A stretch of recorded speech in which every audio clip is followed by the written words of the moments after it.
សួស្តីបងប្អូនអរគ្នាហ្នឹងហើយថ្ងៃនេះ admin យកវីដេអូមួយទាក់ទងជាមួយនឹង AutoCAD មកចែកជូនបងប្អូនទាំងអស់គ្នាក្នុងនោះដែរមានគ្នាយើងម្នាក់គាត់ឆាតមកខ្ញុំគាត់សនំពរខ្ញុំធ្វើទាក់ទងជាមួយនឹង Rail Cloud Style ហើយនៅក្នុងនោះដែរគាត់ថាcloud area របស់គាត់ហ្នឹងចេញមកល្អិតគាត់ចង់បាន size ធំហើយទំហំធំតែគួរធ្វើបែបម៉េចថ្ងៃនេះ admin នឹងយកមកលើកមកទាក់ទងជាមួយនឹង Rail Cloud អឺគ្រប់សន្តានយកមកចែកជូនបងប្អូនចែកម្លែកបងប្អូនទាំងអស់គ្នានៅក្នុងនោះដែរយើងអាចRep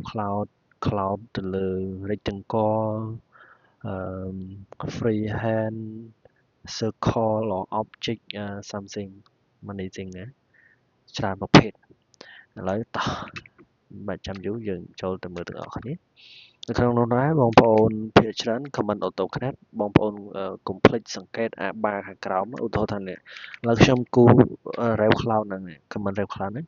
វាចេញនឹងមកបងប្អូនកុំភ្លេចមើលនេះអាបាខាងក្រោមឃើញទេវាដាក់ថា Rail Cloud specify first point or នៅក្នុងคลิปនេះវាមានច្រើនFlame Object Rectangle Polygon Freehand Style Modify អញ្ចឹងហើយនៅក្នុងនោះដែរ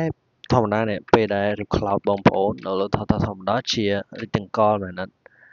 rectangle បែបនេះហើយមកឃើញ line វាធំតែពេលខ្លះទៀតឃើញ line វាទូច line វាទូចនោះបងប្អូនមើលកន្លែងនេះមើលកន្លែង style មើលកន្លែង style របស់វានេះវាមានnormal and និង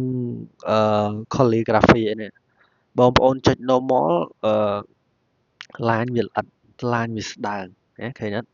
ដល់ពេលខ្ញុំអា style ហ្នឹងខ្ញុំយកsorry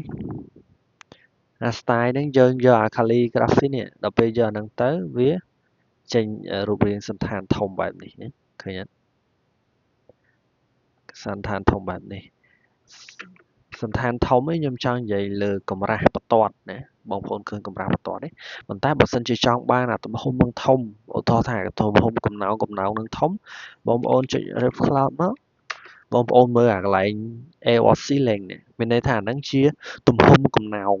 ឥឡូវឧទាហរណ៍ថាខ្ញុំយករបស់ខ្ញុំយក400ឥឡូវខ្ញុំចង់បានធំខ្ញុំយក1200ទៅ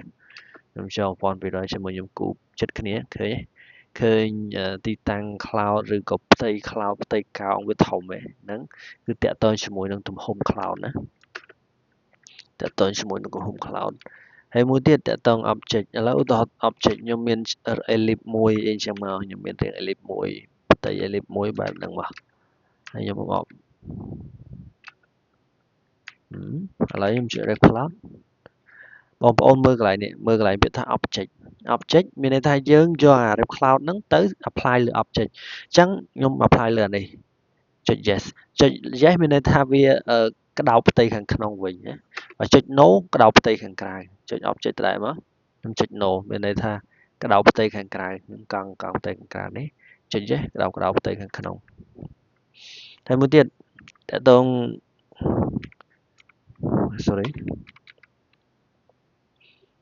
object នេះក៏polygon ណាអានេះមានថាយើងអាចគូតាមអ្វីដែលយើងបានតាមអ្វីដែលយើងចង់គូបានវានឹងភ្ជាប់ឲ្យយើងអញ្ចឹង enter អាហ្នឹងសម្រាប់ polygon ហើយមួយទៀត freehand មានន័យថាគូយើងគូតាមចិត្តចង់ឥឡូវគាត់ថាគូ freehand ហ្នឹងអស់ទៅវាជាប់ឃើញអត់ចង់គូតាណាក៏បានដែរហើយកុំភ្លេចចុចអញ្ចឹងមកផ្ដាច់ភ្ជាប់អូខេអញ្ចឹងសម្រាប់តកតងជាមួយនឹង Ref Cloud Common នេះគឺមានប៉ុណ្្នឹងឯងហើយមានចម្ងល់អីអាចសាកសួរបន្ថែមទៀតបានបាទបើចូលចិត្តវីដេអូនេះកុំភ្លេចជួយចុច like និង share page ហើយក៏ដូចជា subscribe channel YouTube តាមរយៈ link នៅក្នុង description ខាងលើអរគុណច្រើនជួបគ្នានៅវីដេអូក្រោយ